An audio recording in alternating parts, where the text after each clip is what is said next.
All right, so for tonight's homework, we've got 4 problems. We're asked to simplify each trig expression. We're going to be using the identities that we've learned so far, the reciprocal identities, the quotient identities, and the Pythagorean identities.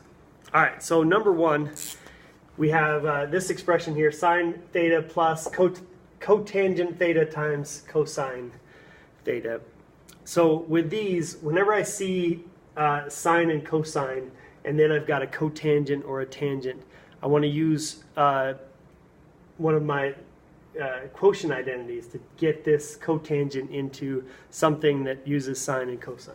So we could replace this cotangent with sine or cosine over sine. So this is going to be sine theta plus, we'll replace this with cosine theta over sine theta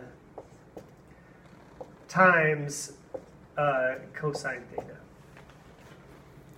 All right, now let's go ahead and do that multiplication. We get sine theta plus cosine squared theta. Cosine theta times cosine theta is cosine squared theta over sine theta. All right, now we need to add these together. To add fractions, remember you have to have a common denominator. So let's make a common denominator here by multiplying this. Well, let's call this sine over 1. And we can multiply the top and the bottom by sine. Then we'll have a sine here on the bottom. So let's multiply top and bottom by sine of theta.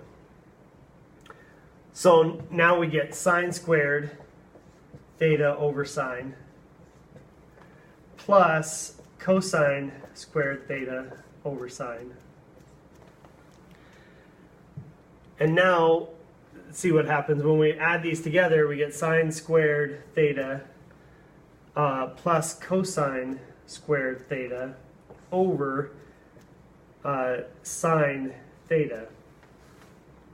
And sine squared plus cosine squared is just 1. So this is equal to 1 over sine of theta. And 1 over sine of theta is equal to cosecant theta.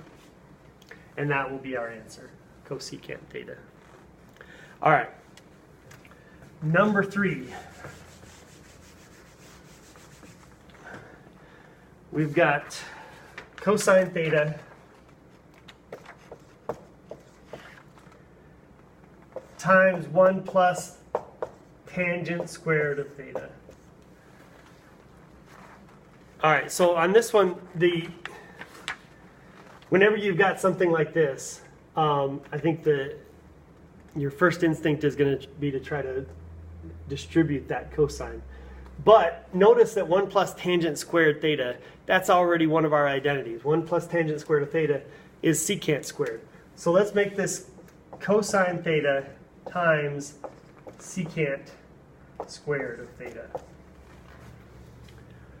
All right, and now remember the cosine is equal to 1 over secant. Secant is equal to 1 over cosine. So we can get these. We should be able to combine these if we change one of them. Let's change cosine to 1 over secant, and we're multiplying that then by secant squared. And then when we multiply this, we get secant squared theta over secant theta. Now, remember, secant squared theta is just secant theta times secant theta. And so these are going to divide to 1, and what we're left with is just secant theta.